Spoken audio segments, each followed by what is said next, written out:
especiales, el gobernador Alejandro García Padilla y el Banco Gubernamental de Fomento, el gobernador Ricardo Rosselló y AFAF, la Junta de Control Fiscal, el Tesoro de Estados Unidos, el registro demográfico nuevamente, y bueno, ya les decía que son 29 casos que no los voy a leer. Casi todo. Fíjate, hay unas agencias que son repetidas, como el Departamento de Educación, el Departamento de Salud, que son los que más hemos demandado. Voy a destacar dos litigios emblemáticos. En el 2015, el periodista Joel Cintrón Albacete y yo, al escuchar el anuncio del gobernador Alejandro García Padilla de que la deuda de Puerto Rico era impagable, comenzamos a preguntarnos cómo era posible que no se supiera quiénes eran los dueños de esa deuda. Se hablaba de bonistas, sin identificarlos, como si fueran fantasmas. Comenzamos a escuchar que los bonistas se reunían con jefes de agencia, con legisladores, pero nadie mencionaba sus nombres. Comenzamos a indagar por todas partes. Solicitamos los datos a las plataformas que manejan la información de las emisiones de bonos en Estados Unidos. Entrevistamos a legisladores, a jefes de agencia. Nadie soltaba prenda. Preguntamos a especialistas de bonos municipales en Estados Unidos. Nos decían que esa información no estaba disponible comúnmente en los estados. Y nos planteamos, ¿cómo es posible? Tiene que haber documentos que se intercambiaron con esos bonistas, específicamente los que compraron la mayor emisión de bonos chatarra de la historia en 2014. Alguien, al emitir esos bonos, tiene que haber hecho las advertencias de rigor. Fuimos al tribunal en julio del 2015. El 18 de abril de 2016, casi un año más tarde, un panel de 3 jueces del Tribunal de Apelaciones confirmó que era pública la identidad de las compañías de fondos de cobertura que adquirieron los bonos del gobierno en la emisión del 2014 y la cantidad de bonos que cada una de ellas obtuvo, así como la identidad de los miembros del Comité Ad Hoc de Bonistas y los términos y condiciones que estos pusieron al gobierno. El BGF solicitó reconsideración de la decisión y el Tribunal Apelativo volvió a dar la razón al CPI en mayo. La información se hizo pública en junio. Este caso fue particularmente importante porque la información en disputa estaba en manos de un tercero, la compañía Barclays, que había sido contratada por el gobierno de Puerto Rico para administrar la emisión de bonos. El tribunal articuló de manera contundente que la información en manos de terceros contratados por el gobierno es igualmente pública. Fue una gran victoria. El segundo caso emblemático, la base de datos de causas de muerte, que Damaris mencionaba. Hace unos meses, el Centro de Periodismo Investigativo solicitó a la directora del Registro Demográfico, Wanda Llobet, y al Departamento de Salud, que se supone que supervisa esa agencia, la base de datos de causas de muerte actualizada. Correos de seguimiento, mensajes de texto, llamadas, casi 3 semanas. Finalmente nos avisaron para recoger un CD con la base de datos y no se nos entregó la contraseña para acceder a los datos hasta varios días después. No solo eso, se nos entregó una base de datos distinta a la que ordinariamente se había estado utilizando por el registro demográfico, con nuevos y distintos campos de información y sin un diccionario para entender el significado de esas columnas de información. Si hubiéramos tenido que ir al tribunal para exigirla, hubiera sido la 4ª vez que el CPI demanda al gobierno de Puerto Rico para obtener ese documento. Y sería la 5ª vez que el gobierno sería demandado por esta razón en la pasada década, porque la organización Kilómetro Cero también tuvo que demandar a esta entidad por la misma causa. La base de datos de causas de muerte es un documento que tiene más de 190 campos de información como nombre, edad, género, pueblo de nacimiento y de fallecimiento, causas de muerte, por supuesto, enumeradas en 10 campos, nombre, dirección de los padres, de las personas que reportan el fallecimiento, etc. Nos permite saber dónde, cuándo y por qué mueren los puertorriqueños. Del análisis de ese documento surgieron los reportajes que evidenciaron que los muertos por el huracán María eran muchos más que los que el gobierno informaba. El gobierno decía que eran 54. El CPI confirmó al menos 536 casos y luego los especialistas validaron que fueron al menos 3.000 los muertos indirectos o directamente provocados por el huracán. De esa base de datos también surgieron investigaciones que revelaron que hubo un brote de leptospirosis poco después del huracán María y que el gobierno nunca lo reconoció. en contra de los parámetros científicos internacionales. Sin la base de datos, los periodistas no hubiéramos podido hablar con los familiares de los fallecidos por el huracán y validar sus causas de muerte. Se trata de una herramienta primordial para poder llevar a cabo la función periodística más básica, fiscalizar. Imaginen el nivel de absurdo al que llega la negativa de entregar este documento, que después del huracán María, una de las agencias federales a cargo de la recuperación, FEMA, nos llamó para solicitar la base de datos porque el registro demográfico no se las entregaba. La falta de información cuesta vida cuando impide llevar a cabo investigación que informe de forma oportuna las políticas públicas y la toma de decisiones. Tras el inicio del COVID solicitamos nuevamente esta base de datos. ¿Y qué encontramos? A 6 meses de que el gobierno informara que la llegada de COVID a Puerto Rico, el CPI halló que en Puerto Rico hubo un patrón de exceso de hasta unas 1000 muertes entre marzo y agosto del 2020. Esas muertes incluían 500 muertes que el gobierno atribuía a COVID y las 500 muertes restantes que pudieron haber estado vinculadas al virus, pero fueron atribuidas a otras causas de muerte. Este exceso de muertes pasó desapercibido en la totalidad de muertes reportadas debido a que simultáneamente hubo una disminución de muertes violentas por accidentes de tránsito reportadas durante el lockdown.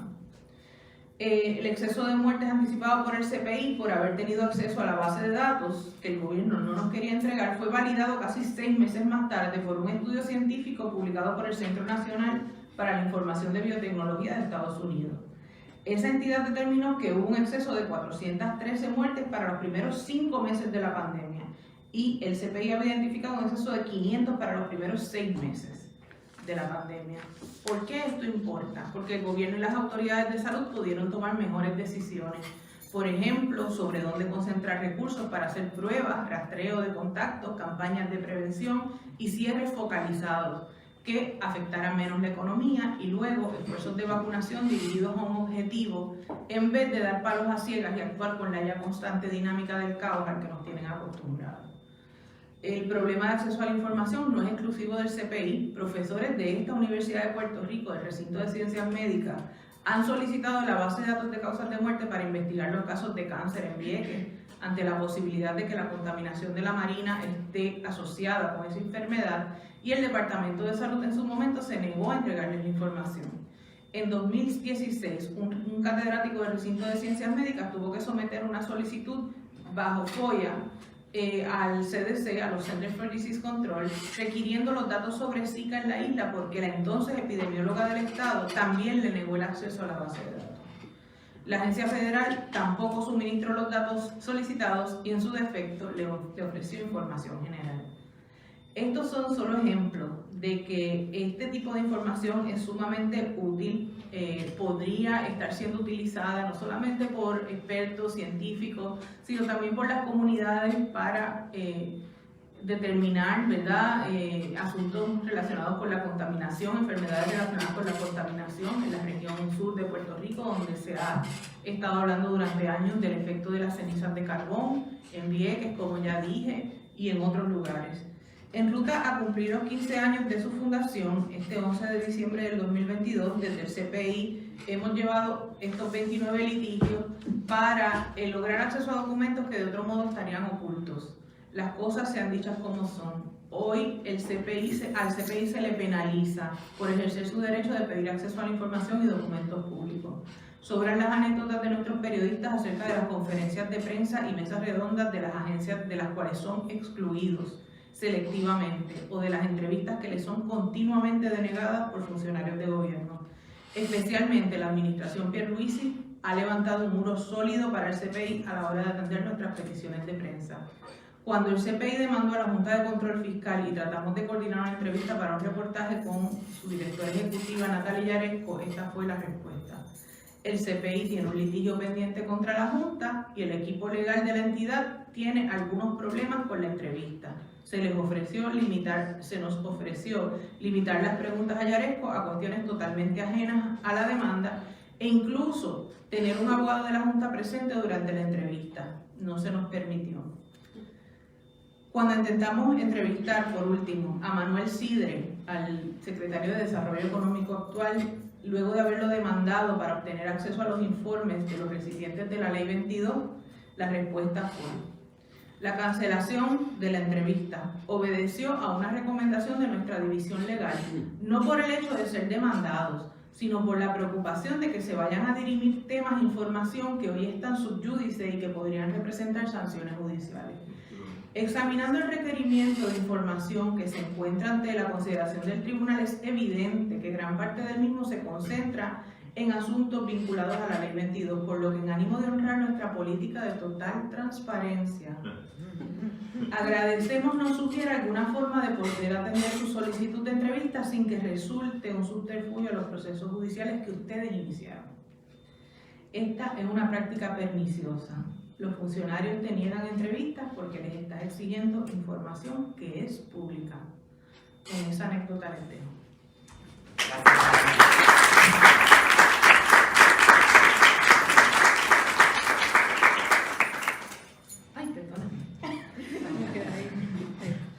Bueno, pasamos ahora con nuestra tercera panelista, Ayola Girella. Ayola es periodista con 25 años de experiencia en prensa escrita, radial y multimedios. Cuenta con una maestría en periodismo de la Universidad de Puerto Rico. Ha sido reportera de asuntos de gobierno y política, jefa de información, directora de noticias y editora en jefe. Su carrera se ha desarrollado mayormente en Puerto Rico, pero también ha colaborado con estaciones radiales en Estados Unidos y es editora global de Metro World News. Tanto la Asociación de Periodistas de Puerto Rico como el Overseas Press Club han reconocido sus trabajos. Ha sido profesora de comunicaciones en la Universidad de Puerto Rico y en la Universidad del Turabo. También fue presidenta del Overseas Press Club. Ayola nos hablará sobre los laberintos de la información.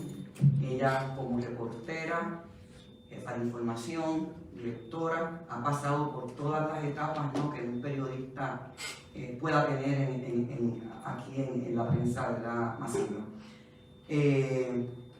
Así que la dejo con relatos desde una sala de redacción. Adelante, Ayola.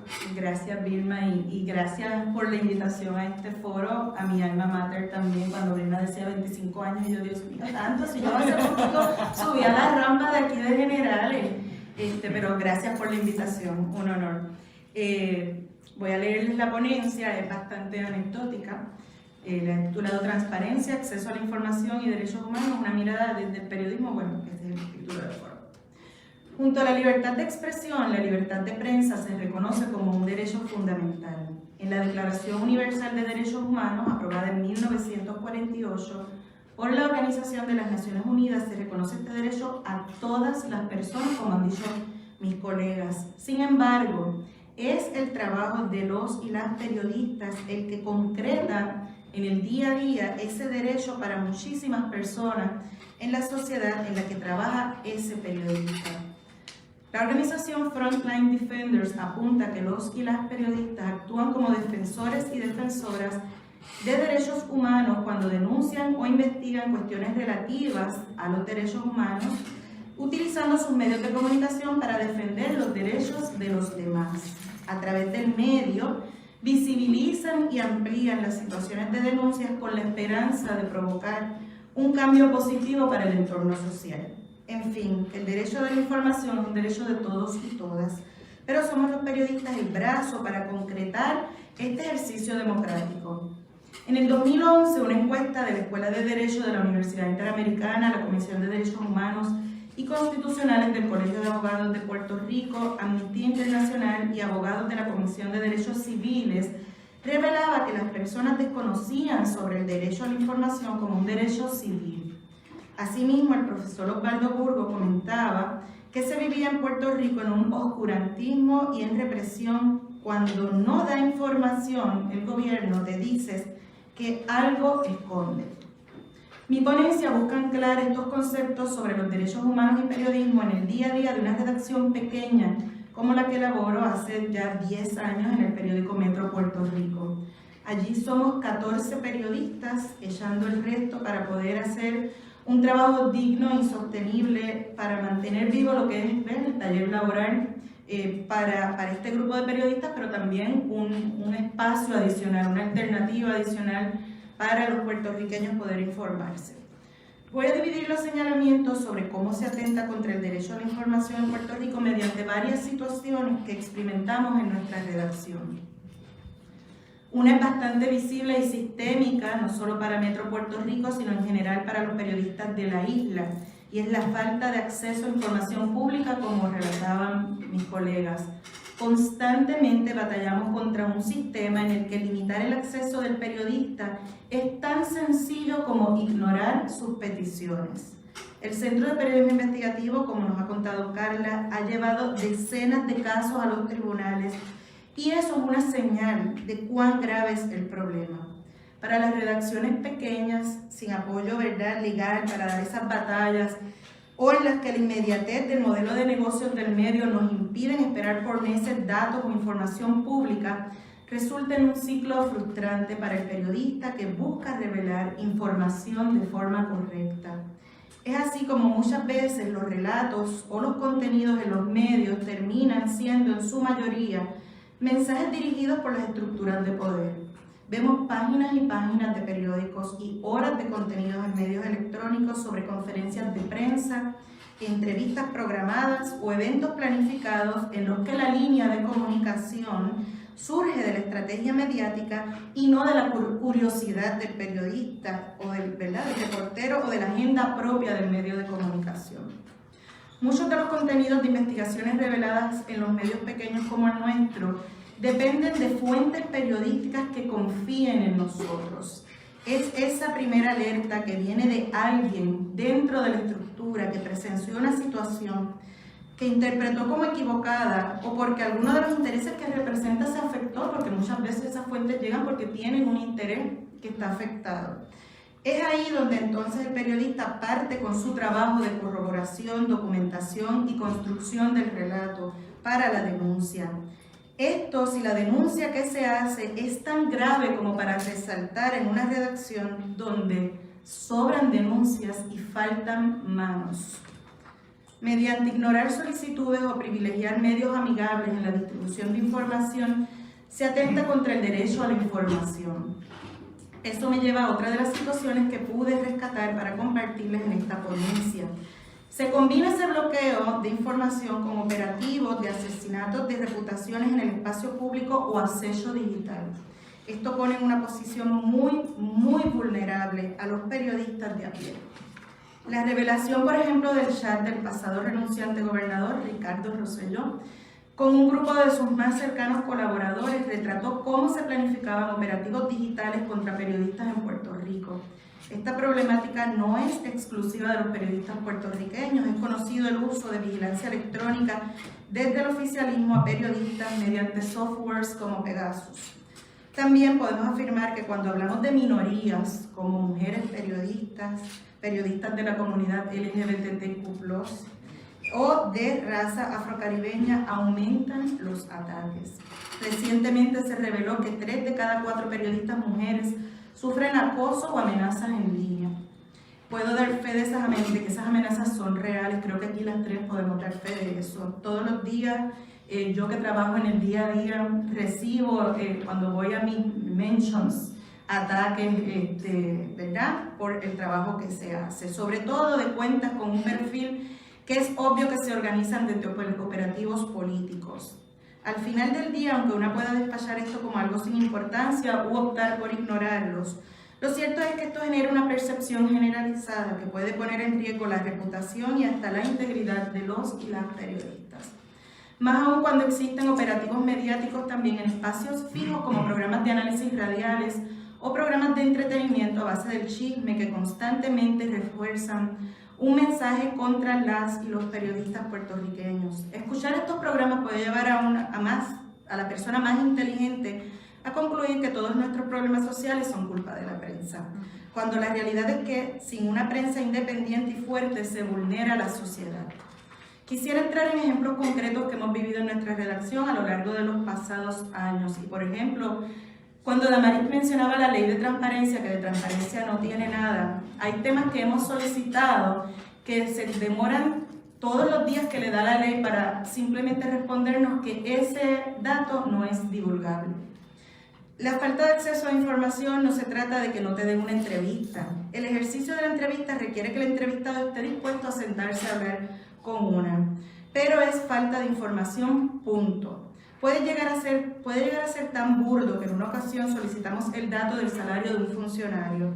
Nunca se brindó la información. Al día siguiente, el propio funcionario divulgaba en primera plana de otro periódico, en una entrevista de varias páginas, el dato que le habíamos solicitado.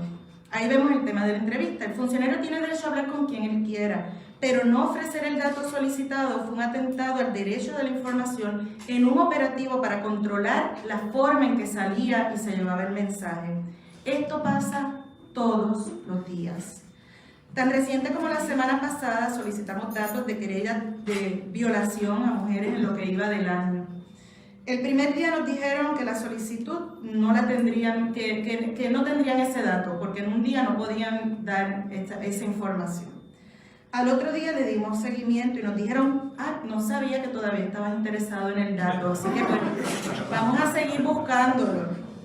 La persona sabía que... Pero para hoy no está. Sí, la persona sabía que se trabajaba para la edición impresa con un deadline. El dato se envió después de las 5 de la tarde. Los que conocen las dinámicas de una sala de redacción, ya a las 5 de la tarde estamos diagramando, el proofreading y montando para irnos en imprenta, ¿no? El dato se envió, pues, como les contaba, después de las 5 de la tarde. Era una tabla sencilla en Excel, que de seguro estaba en la base de datos o en la computadora de la división que lo atendía.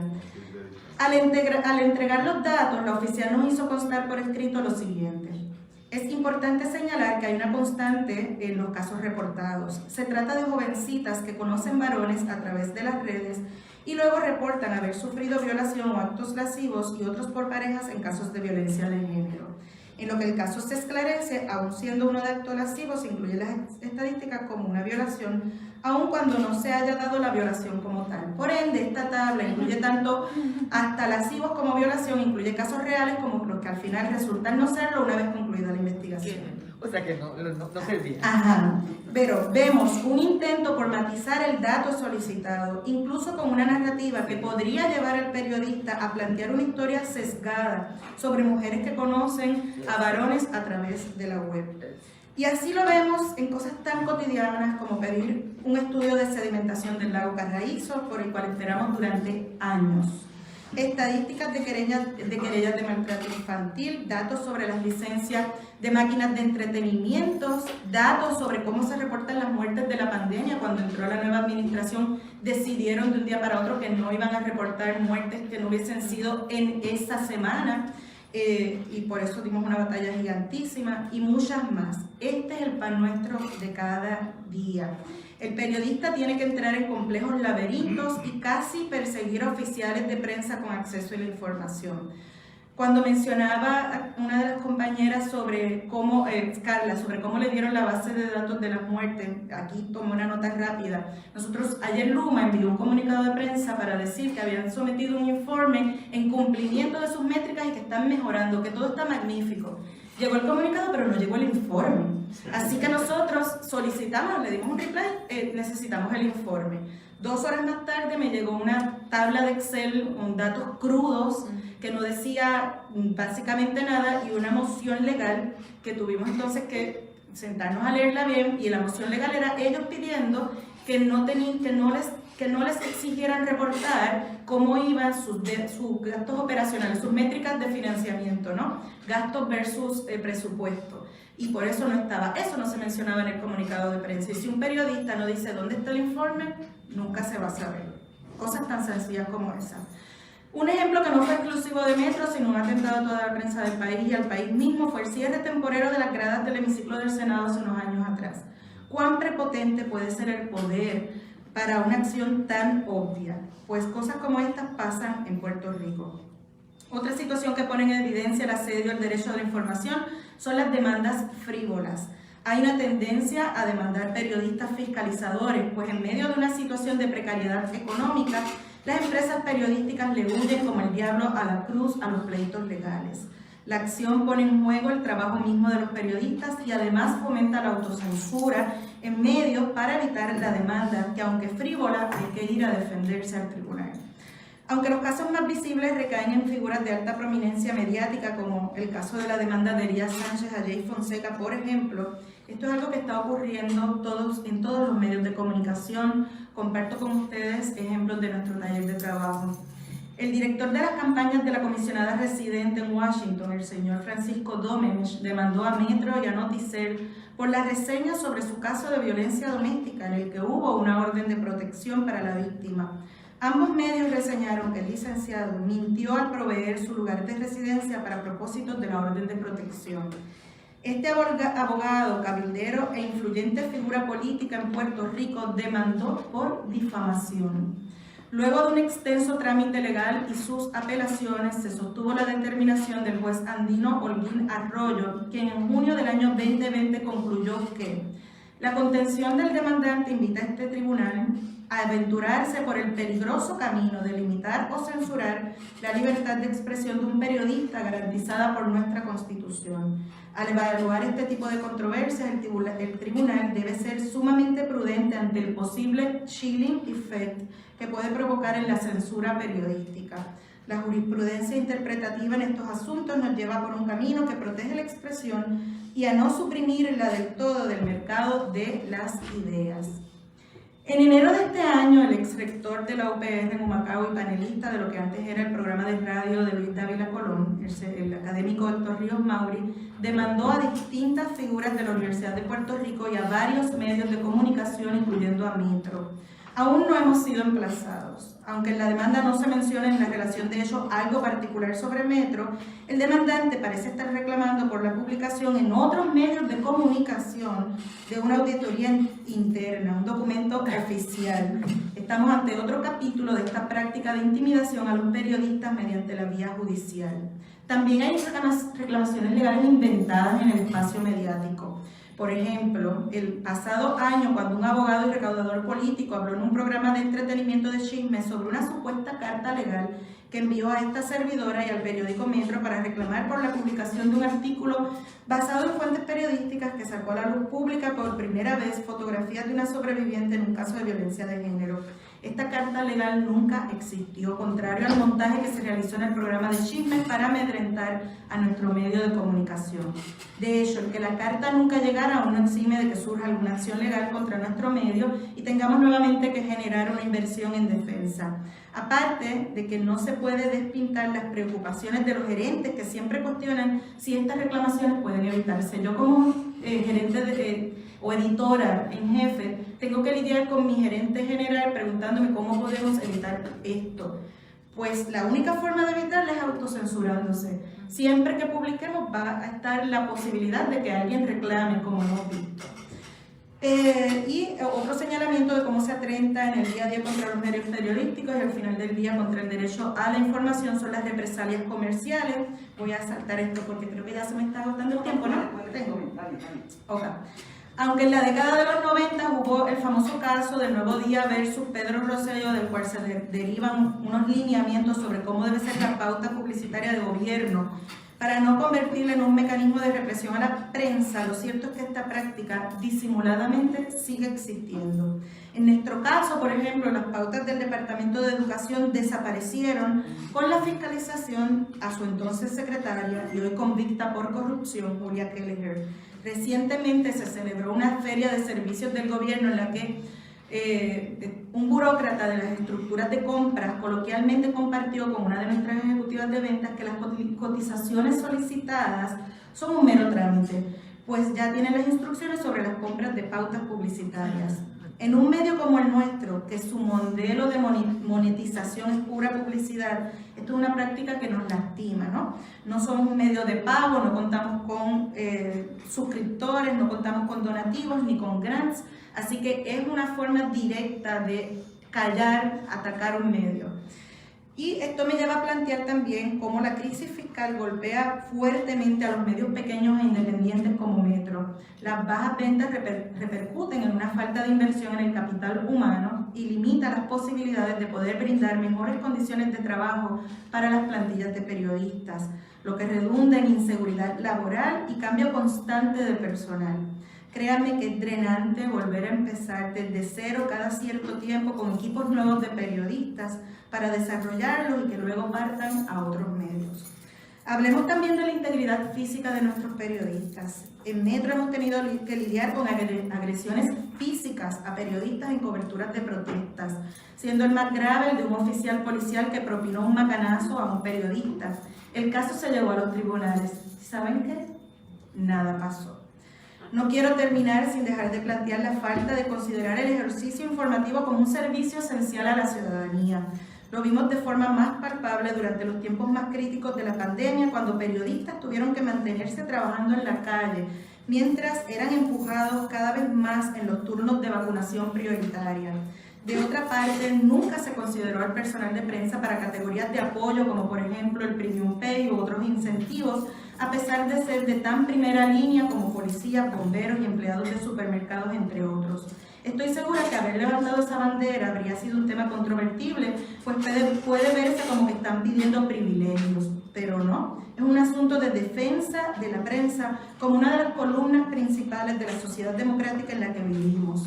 Finalmente, aunque muchas veces escuchamos decir que en Puerto Rico es seguro ejercer el periodismo, a mí me preocupa el tono cada vez más abrasivo a nuestro trabajo. Todo es culpa de la prensa, pero es la prensa más necesaria que nunca en tiempos de crisis como los que vivimos. La defensa a la libertad de prensa no puede verse como algo ajeno, sino como un derecho civil y humano de todos y todas. Gracias.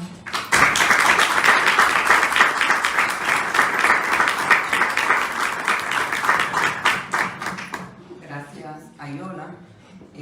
Pasaremos ahora a las preguntas y las respuestas. Le voy a pedir al profesor Vélez Cardona que me ayude un poco en esto, organizarnos, porque tenemos solamente un micrófono. El que tenga alguna pregunta, sugiero que se pueda acercar aquí y entonces y hacer su pregunta y ellas la contestan.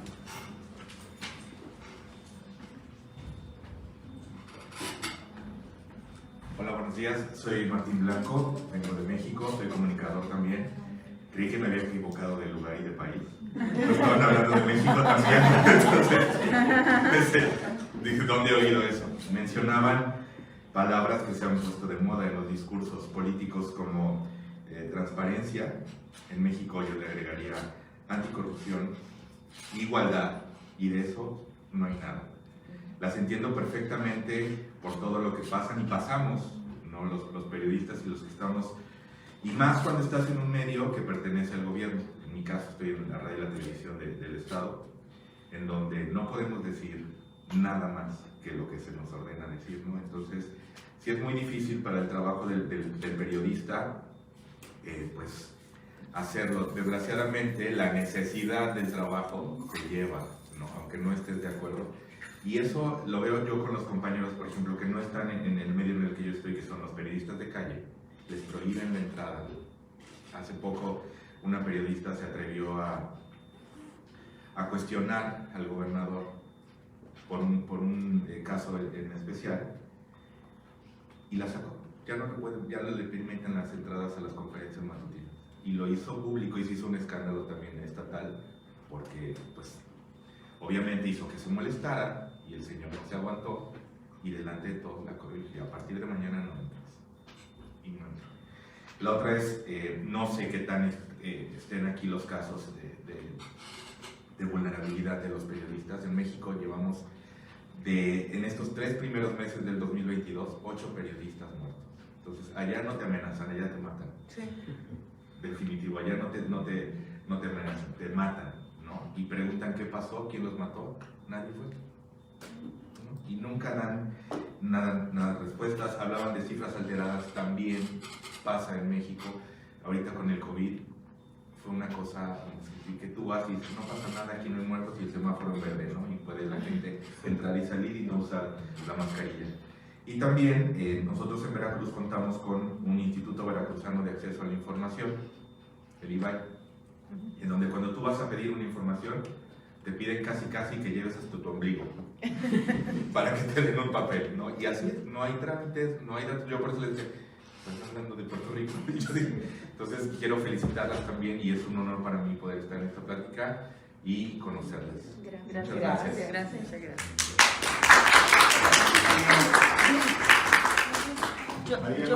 Yo quiero quizá un poco en reacción a lo que otra persona quiere también hacer preguntas o la propia misma. Como presidenta de la Asociación de Periodistas y pedí la reunión hace unos meses a raíz de unas situaciones en una manifestación de agresiones a los periodistas verbales y hasta físicas, ¿verdad? Y de que me narraran lo que ocurrió. E invité a los presidentes de los fotoperiodistas, la asociación, y al Overseas Press Club también. Tuvimos una reunión conjunta con el secretario del Departamento de Seguridad y el comisionado del negociado de la policía. Lo tomo como bien forzado lo que dice el compañero, que bueno que está en Puerto Rico, de verdad, que bueno, bienvenido, espero que disfrute mucho de nuestra bella isla y aprenda mucho aquí. Y quizás por lo que planteaba Carla y Ayola también en sus ponencias sobre el lenguaje abrasivo, la situación que se está dando con los periodistas. Nosotros hablamos de eso, de que aquí no ha habido muertes, no sabemos de que muertes a periodistas, pero ha ido en escalada.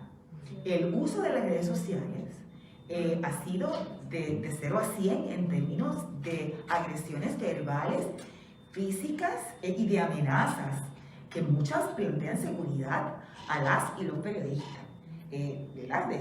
Pero entonces ha ido en escalada en situaciones públicas donde por la razón que fuere, desde el lado extremo conservador hasta el lado extremo liberal, va también con los policías y la oficialidad en las manifestaciones. Somos el blanco perfecto para que en algún momento se saque un macanazo o alguien empiece a criticar la labor de la prensa y empiecen a increpar directamente a los periodistas. A mí, yo escuché relatos de horror, sobre todo de los compañeros y compañeras que trabajan en horarios nocturnos y de fines de semana o que cubren usualmente ese tipo de actividad policíaca, donde literalmente hay gente que ya les tiene un ojo y les dicen, yo te estoy velando a ti. O sea, y lo digo porque me lo dijeron con hechos. O sea, yo pedí que me dieran información y relatos para llevárselo a la policía. Y es una preocupación que tenemos muy válida en términos de cuán en escalada está el asunto de esa animosidad contra los periodistas y las periodistas. ¿Alguna otra pregunta? Por aquí. Yo tengo una pregunta. Bueno, es una pregunta que se hacen estudiantes, que sobre todo en un curso que creamos recientemente de Economía Política de la Corrupción y los Derechos Humanos. Los estudiantes se preguntan, y quizás el concepto prensa lo están pensando de forma muy ambigua, muy amplia, la cuestión institucional, hay tantas cosas, y el uso también del concepto periodista. Ellos se preguntan y a veces tienen postura, y yo creo que eso es bien preocupante por el asunto abrasivo, tienen postura de que la prensa es más parte del problema que de la solución. Y están pensando también en las pautas mediáticas grandes, las empresas que tienen mucho dinero, que realmente son encubridoras de los procesos de corrupción, porque ellos están dentro de unos consorcios económicos que también son corruptos. Y eso pues es una gran preocupación. Me gustaría un comentario de ustedes. ¿Quién quiere?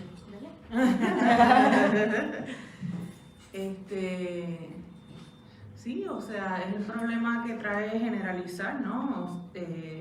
La prensa hoy día, o sea, es algo que ha ido, ¿verdad?, haciéndose con la entrada de lo digital, con algo mucho más amplio, donde entran personas que a lo mejor no están en un medio establecido, sino que son blogueros, por ejemplo, pero que son periodistas o tienen formación de periodistas, no están sujetos quizás al rigor de unas estructuras de edición, de fact-checking, etcétera.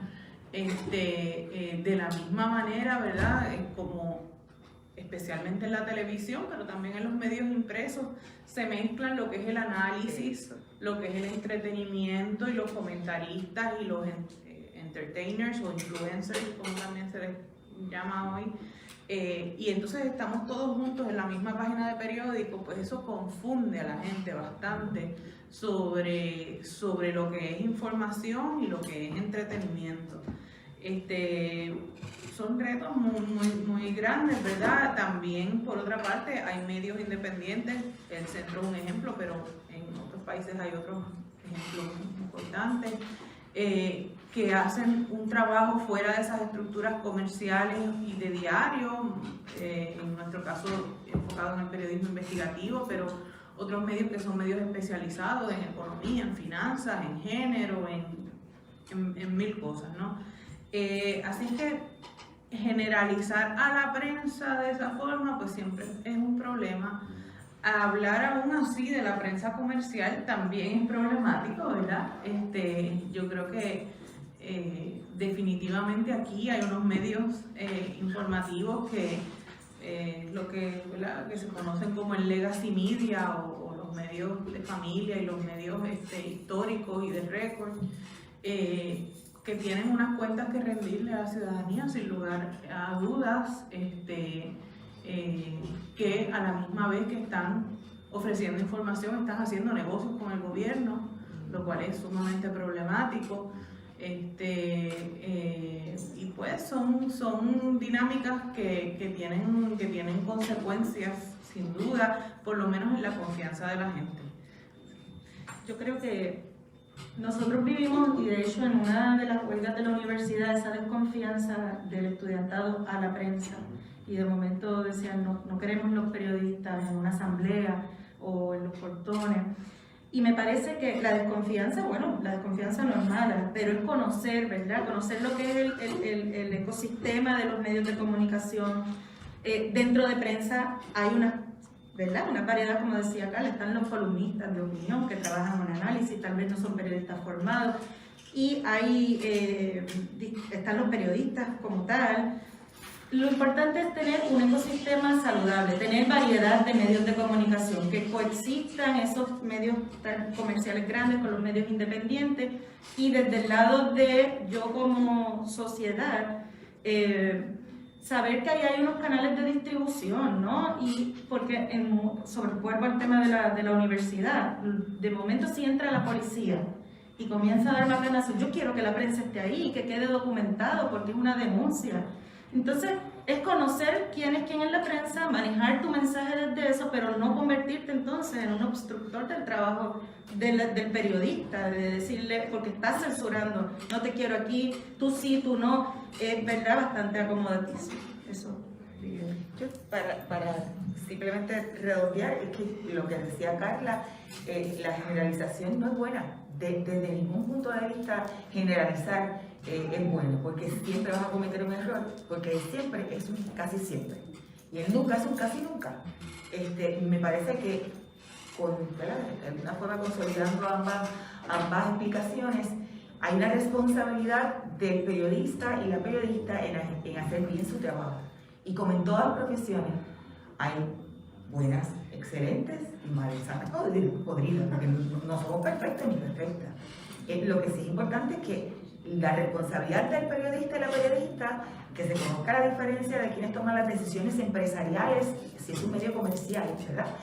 Las diferencias de los diferentes comunicadores que están detrás de los micrófonos, detrás de las cámaras de televisión, frente a las cámaras de televisión y detrás de una computadora publicando cosas de opinión. Pero lo más importante, la responsabilidad social e individual de saber consumir bien.